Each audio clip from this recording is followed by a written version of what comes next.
میرے محترم سامعین، جب امیر المؤمنین حضرت عمر رضی اللہ عنہ شام گئے تو وہاں کے گورنر حضرت ابو عبیدہ بن جراح رضی اللہ عنہ نے ان کا استقبال کیا اور ہاتھوں پر بوسہ دیا۔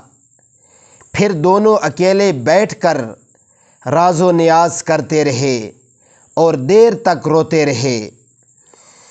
دونوں کے رونے کا سبب اس بات کی فکر تھی کہ کہیں ہم دنیا کے فتنے میں مبتلا نہ ہو جائیں۔ حضرت عمر رضی اللہ عنہ فرماتے تھے کہ دنیا نے ہم سب کو بدل ڈالا سوائے ابو عبیدہ کے۔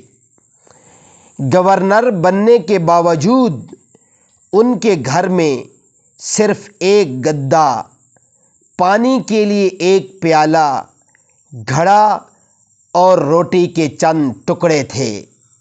میرے محترم سامعین، اللہ سے دعا کیجیے کہ اللہ ہمیں بھی ایسے حکمران عطا فرمائے۔